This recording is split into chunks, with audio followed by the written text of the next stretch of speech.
Jika semua gunung berapi di bumi tiba-tiba meletus bersamaan, akan ada sekitar 1.500 gunung berapi yang meletus sekaligus. Biasanya, hanya ada 10 hingga 20 gunung berapi yang aktif setiap hari. Tapi, bagaimana jadinya dunia ini jika semua gunung berapi itu meletus secara bersamaan? Para ahli geologi berpendapat hal itu pasti buruk. Bahkan jika hanya gunung berapi di darat yang meletus bersamaan, itu akan memicu reaksi berantai yang jauh lebih buruk dari apapun yang pernah kita lihat sebelumnya. Dua masalah besarnya adalah abu dan gas vulkanik. Sementara ledakan dan lahar mengancam orang-orang di sekitarnya, bahaya yang sebenarnya terletak pada apa yang terjadi selanjutnya. Lapisan abu yang tebal akan menutupi planet ini, menghalangi sinar matahari sepenuhnya. Tidak ada sinar matahari berarti tidak ada fotosintesis, yang berarti tanaman akan layu dan suhu akan turun drastis. Dan awan abu ini bisa bertahan di atmosfer kita hingga 10 tahun. Selain itu, ada juga ancaman hujan asam. Gas-gas vulkanis seperti asam klorida dan sulfur dioksida akan bercampur dengan atmosfer dan jatuh kembali ke bumi sebagai hujan asam.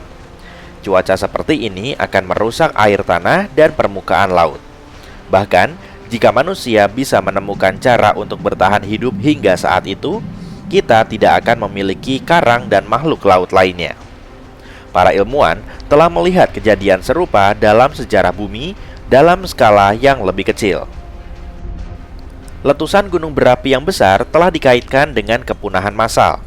Ketika Gunung Pinatubo meletus pada tahun 1991, letusan tersebut mendinginkan sebagian dunia selama 2 tahun. Namun, sisa karbon dioksida dari letusan ini juga dapat memanaskan planet ini, seperti halnya kita menyalakan kompor untuk memanggang, demi mendapatkan lapisan ekstra renyah pada kaserol.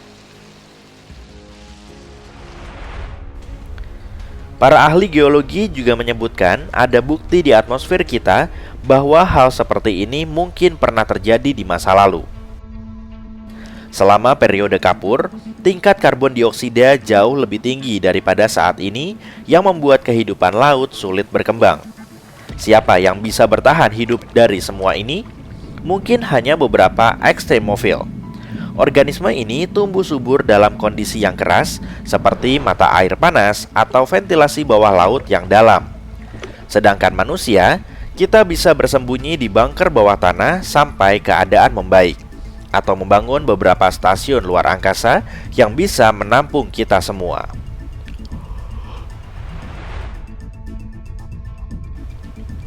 Kemungkinan semua gunung berapi meletus sekaligus sangat kecil. Hal ini karena tidak ada satu sumber raksasa yang memasok semua gunung berapi di bumi.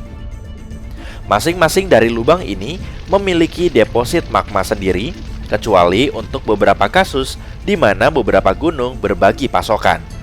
Sebagai contoh, pada tahun 1912, Nova Rupta di Alaska meletus bersamaan dengan gunung berapi lain yang berbagi magma. Para ilmuwan juga telah menemukan bukti adanya magma yang bersembunyi di bawah area vulkanik, seperti di bawah zona vulkanik Taupo di Selandia Baru. Magma ini dapat menyebar secara horizontal hingga jarak yang jauh, tapi ini masih merupakan jaringan lokal. Bahkan, jika kita menganggap semua magma di bawah Taupo sebagai satu sistem, ini tidak terhubung dengan area vulkanis lain seperti Indonesia atau Filipina. Karena sebagian besar terisolasi, gunung berapi tidak dapat bersinkronisasi untuk meletus sekaligus. Magma berasal dari proses yang berbeda, seperti dekompresi mantel atau penambahan air ke mantel melalui subduksi. Tidak ada cara untuk membuat semua gunung berapi ini meletus bersamaan karena cara kerja tektonik.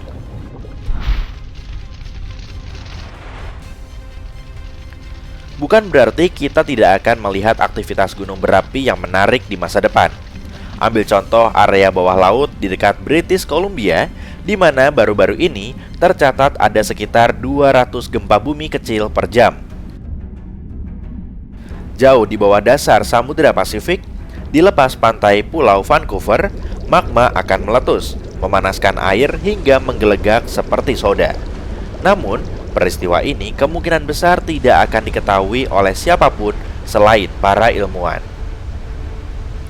Letusan yang ditunggu kemungkinan besar akan terjadi sekitar 5 km di bawah permukaan laut. Para ilmuwan menjelaskan bahwa gempa bumi yang terjadi berkisar antara magnitudo negatif hingga 4,1, yang berarti hanya mereka yang berada di dekatnya yang akan merasakan getaran. Aktivitas tidak biasa ini memberi kita kesempatan langka untuk mempelajari bagaimana kerak bumi terbentuk. Suhu magma di bawah dasar laut diperkirakan hampir mencapai 800 derajat Celcius, namun akan mendingin dengan cepat saat meletus dan bersentuhan dengan air. Batuan cair ini akan membeku saat bersentuhan dengan dasar laut dan dengan cepat berubah menjadi hitam. Peristiwa ini akan berguna bagi para ahli biologi yang akan berkesempatan untuk mempelajari respons hewan laut terhadap perubahan apapun. Lari! Antartika yang sering dilihat sebagai benua es yang luas juga menyimpan kejutan vulkanis di bawah permukaannya yang membeku. Para peneliti telah mengidentifikasi lebih dari 130 gunung berapi di bawah lapisan es bagian barat saja, menjadikannya wilayah vulkanis terbesar di bumi. Sebagian besar dari gunung berapi ini, sekitar 90, baru saja ditemukan pada tahun 2017. Tapi mungkinkah salah satu dari gunung berapi Antartika ini meletus? Ini tergantung gunung berapi mana yang kita bicarakan. Meskipun formasi-formasi ini relatif mudah dalam hal geologi, sulit bagi para ilmuwan untuk mengetahui apakah masih aktif atau tidak. Hanya ada 2 gunung berapi aktif yang telah dikonfirmasi di Antartika, Pulau Deception dan Gunung Erebus. Gunung Erebus yang menjadi puncak tertinggi di benua ini telah terus-menerus meletus setidaknya sejak tahun 1972. Gunung ini dikenal karena mengeluarkan gas dan uap, dan kadang bahkan melontarkan batu dalam letusan yang disebut strombolian. Salah satu fitur yang paling menonjol adalah danau lava di dalam kawahnya, sebuah fenomena langka karena kondisi khusus yang diperlukan untuk menjaga permukaannya tetap cair. Sebagai contoh, danau ini mendapat pasokan magma yang stabil dari dalam mantel bumi. Aliran batuan cair yang terus-menerus ini menyediakan bahan untuk danau lava. Danau ini juga memiliki suhu lingkungan yang rendah. Meskipun lokasinya berada di Antartika, Erebus memiliki suhu yang relatif sejuk di wilayah puncaknya karena panas yang dihasilkan oleh aktivitas vulkanis. Hal ini memungkinkan danau lava untuk tetap cair dan tidak membeku. Pulau Deception, gunung berapi aktif lainnya, terakhir kali meletus pada tahun 70-an. Meskipun saat ini tidak menunjukkan tanda-tanda akan segera meletus, gunung ini dipantau secara ketat untuk setiap aktivitas yang mengkhawatirkan. Selain 2 gunung berapi yang dipastikan aktif, Antartika juga dihiasi dengan fumarole, lubang di kerak bumi yang melepaskan gas dan uap.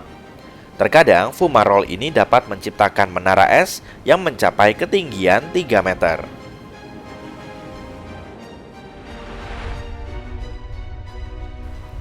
Yang harus kita fokuskan adalah supervulkan. Jenis gunung berapi inilah yang berpotensi menghasilkan letusan paling besar dan merusak. Tidak seperti gunung berapi pada umumnya yang memiliki satu lubang keluar. Supervulkan memiliki ruang magma yang sangat luas di bawah permukaan dengan diameter puluhan bahkan ratusan kilometer. Letusannya dapat menimbulkan dampak bencana di daerah sekitarnya dan bahkan memengaruhi pola iklim global karena jumlah abu dan gas yang dimuntahkan ke atmosfer. Salah satu supervulkan yang terkenal adalah Yellowstone, yang menurut beberapa orang sedang bersiap-siap untuk meletus lagi. Gunung ini memiliki kapasitas untuk melepaskan letusan kolosal, memuntahkan lebih dari 1000 km kubik material. Meskipun kita ingin memprediksi perilakunya, gunung berapi tidak memiliki jadwal pasti. Sebaliknya, letusan hanya terjadi ketika ada cukup magma di bawah permukaan.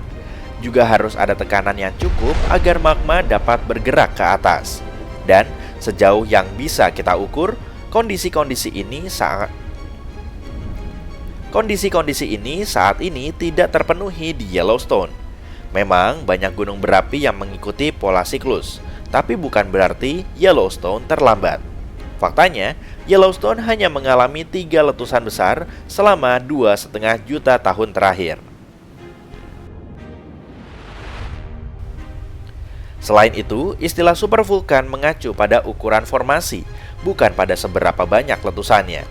Pemantauan Yellowstone sangat ekstensif, melacak kegempaan, deformasi tanah, emisi panas, gas, kimia air, dan perubahan permukaan. Tanda-tanda letusan akan mencakup ribuan gempa bumi dalam waktu singkat. Kita juga akan melihat deformasi di tanah dan emisi gas yang aneh sebelumnya. Meskipun terlihat stabil untuk saat ini, konsekuensi jika terjadi letusan besar sangatlah buruk. Sebaran abu dapat menyelimuti radius 800 km, berpotensi mengganggu pertanian Midwest dan menyumbat saluran air. Emisi abu dan gas ke stratosfer dapat menyebabkan efek iklim global, membuat planet kita menjadi lebih dingin selama beberapa tahun. Dan ya, kami telah melihat beberapa penelitian yang menunjukkan ada lebih banyak batuan cair di bawah gunung berapi Yellowstone daripada yang diyakini oleh para ilmuwan. Namun, hal itu tidak berarti bahaya tengah mengintai.